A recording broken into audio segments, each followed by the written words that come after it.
आज मैं आपको 2015 में रिलीज हुई फिल्म टेल ऑफ टेल्स के बारे में बताने जा रहा हूं। फिल्म 3 कहानियों में विभाजित है।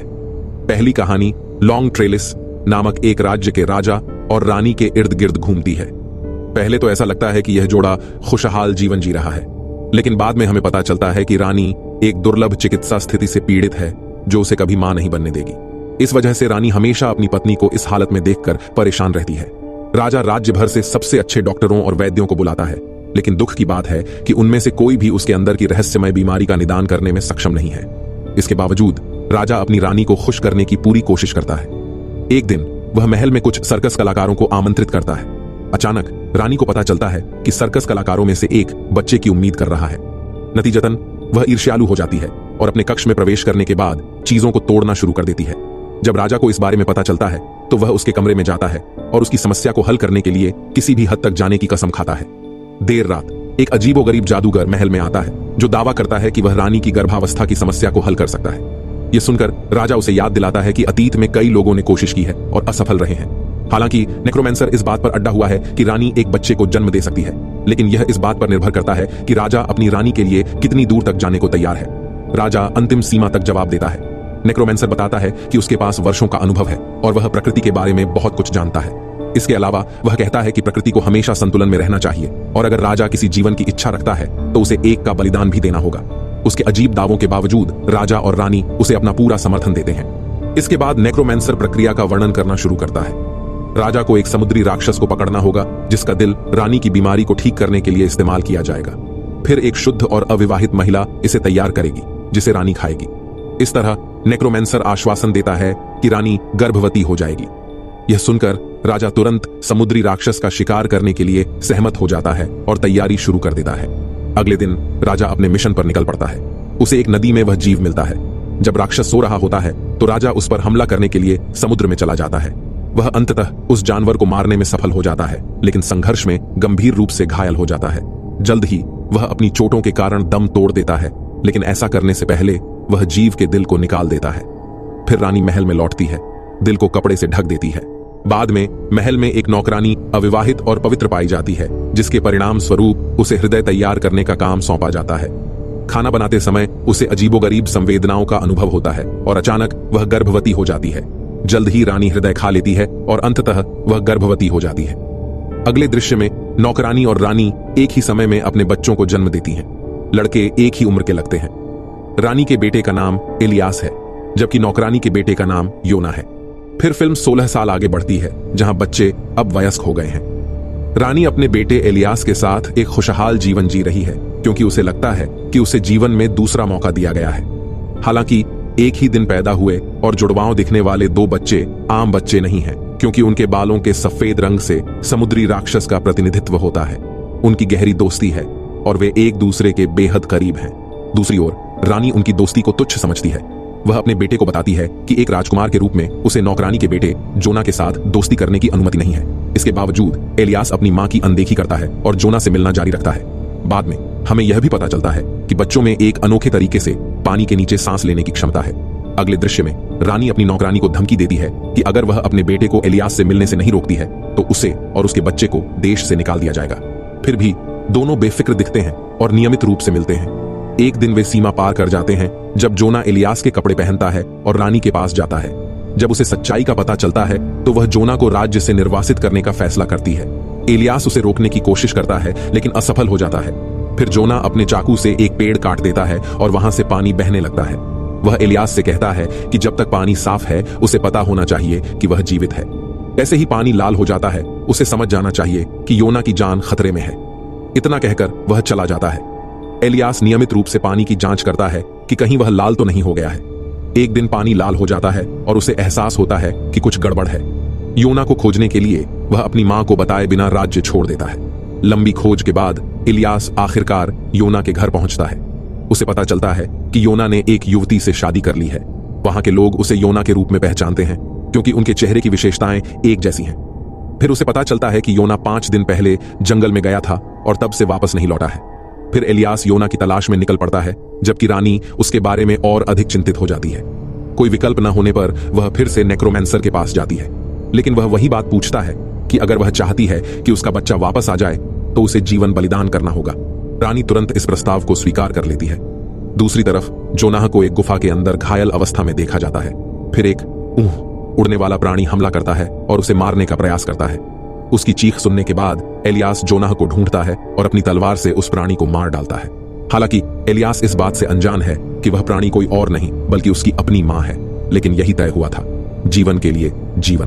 पहली कथा के अंतिम दृश्य में एलियास राज्य के सिंहासन पर चढ़ता है और कहानी समाप्त होती है। इसके बाद दूसरी कथा दिखाई गई। राजा और दो बुजुर्ग महिलाएं इमा और डोरा इस कथा का केंद्र हैं। राजा एक बेहद कामुक व्यक्ति है जो हमेशा महिलाओं से घिरा रहता है। वह हर समय बहुत शराब पीता है और अभी तक अपनी रानी को नहीं ढूंढ पाया है। ऐसा कहा जाता है कि उसके पास इतना प्रभाव और धन है कि वह अपनी मर्जी से किसी से भी शादी कर सकता है। बाद में महल के पास रहने वाली दो बुजुर्ग बहनों से परिचय कराया गया। उनमें से एक का नाम डोरा है और दूसरी का नाम इमा है। डोरा एक चतुर और स्वार्थी महिला है, जबकि इमा सीधी सादी है। वे मुश्किल से ही अपना घर छोड़ती हैं और अविवाहित भी हैं। यह तय है कि वे वहीं अकेले मरेंगे। फिर भी उनकी आवाज अविश्वसनीय रूप से मधुर और युवा लगती है। एक सुबह राजा डोरा को गाते हुए सुनता है और तुरंत उसकी आवाज से मोहित हो जाता है। नतीजतन वह उससे मिलने का फैसला करता है। जल्द ही राजा अपने सिर में महिला की एक झलक पाने के लिए उनके दरवाजे पर जाता है। वह सोचता है कि डोरा जवान और सुंदर है। जब वह दरवाजा खटखटाता है तो बहनें घबरा जाती हैं, क्योंकि उन्हें लगता है कि अगर राजा को उनके रूप के बारे में पता चलेगा तो वह नाराज हो जाएगा। कुछ देर सोचने के बाद वे आखिरकार एक योजना तैयार करते हैं और डोरा राजा से एक हफ्ते बाद वापस आने का अनुरोध करती है ताकि वह ज्यादा सहज हो जाए। अगले दृश्य में बहनें अपनी उंगलियों को जवान और सुंदर दिखाने के लिए बहुत मेहनत करती हैं। डोरा अपनी उंगलियों को जड़ी बूटियों से ढकती है, लेकिन वे अभी भी एक बुजुर्ग व्यक्ति की तरह दिखती हैं। लेकिन दूसरी ओर इमा ने कई दिनों तक अपनी उंगली अपने मुंह में रखी थी और नतीजतन यह काफी अच्छी और जवान दिख रही है। आज एक सप्ताह बीत चुका है और यह राजा के दौरे का दिन है।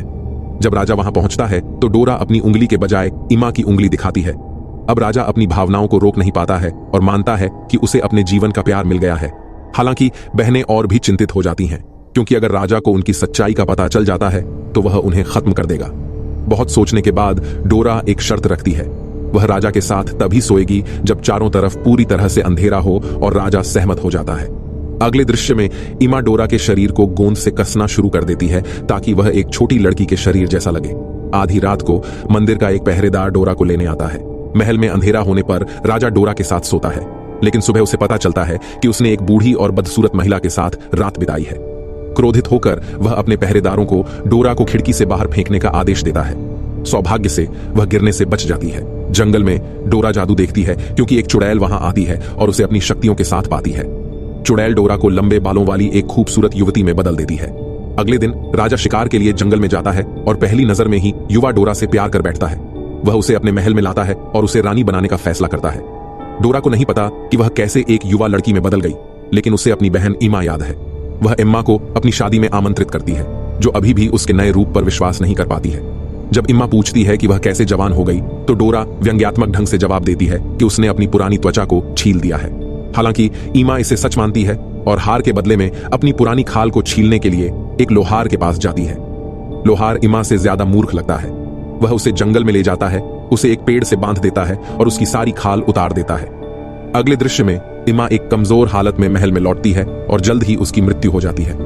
दूसरी तरफ जादू जिसने डोरा को एक छोटी लड़की में बदल दिया, वह लंबे समय तक नहीं टिकता। वह बूढ़ी होने लगती है, क्योंकि उसकी त्वचा पर सिलवटें पड़ने लगती हैं। जब उसे एहसास होता है कि वह बूढ़ी हो रही है, तो वह महल से भाग जाती है। कहानी एक दुखद नोट पर समाप्त होती है, क्योंकि डोरा पूरी तरह से अपने पुराने रूप में बदल जाती है। इसके बाद तीसरी कहानी दिखाई गई, जो एक राज्य के बारे में है। राजा एक अजीब स्वभाव का है, क्योंकि उसकी रानी का बहुत पहले निधन हो गया था।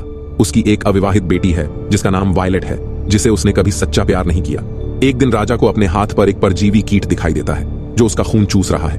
उसे भगाने के बजाय अजीब राजा उसे खुद को खाने देता है। बाद में वह परजीवी को एक कांच के डिब्बे में रखता है और उसे हर दिन अपना खून पीने देता है। जैसे जैसे समय बीतता है, कीट बहुत बड़ा हो जाता है।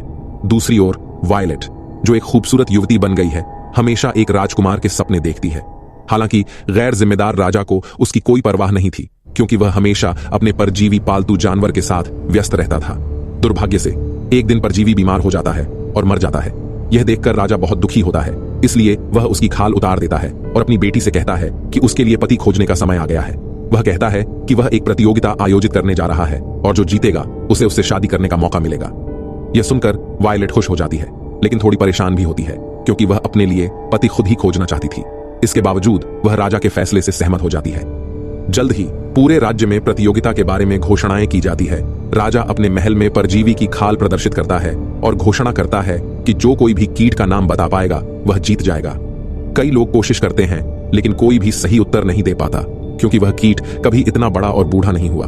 तभी महल में एक अजीब सा दिखने वाला राक्षस प्रकट होता है। वह भी प्रतियोगिता में भाग लेना चाहता है और राजा हिचकिचाते हुए उसे अनुमति देता है। फिर राक्षस त्वचा को सूंघता है और सही उत्तर का अनुमान लगाता है। यह सुनकर एक हताश वायलेट छत पर भाग जाती है और खुद को खत्म करने का प्रयास करती है। हालांकि राजा उसे यह कहकर शांत करता है कि वह अपना वादा नहीं तोड़ सकता।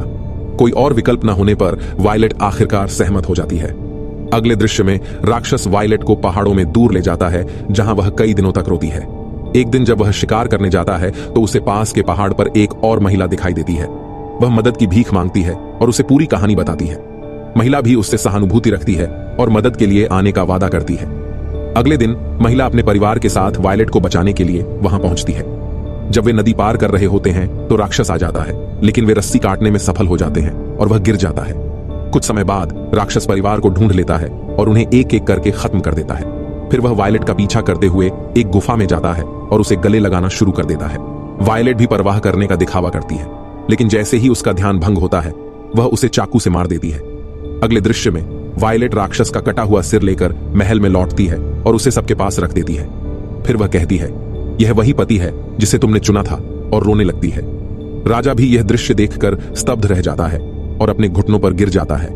अंतिम दृश्य में वायलेट राज्य की रानी बन जाती है और फिल्म यहीं समाप्त होती है। वीडियो में बस इतना ही था। मुझे उम्मीद है कि आपको यह पसंद आया होगा। इस तरह की और सामग्री के लिए सब्सक्राइब करें और हमारी मदद करने के लिए लाइक बटन दबाएं। अगर आप चाहते हैं कि हम आपकी पसंदीदा फिल्म का रिकैप बताएं तो एक टिप्पणी भी छोड़ें। अगली बार तक अपना ख्याल रखें।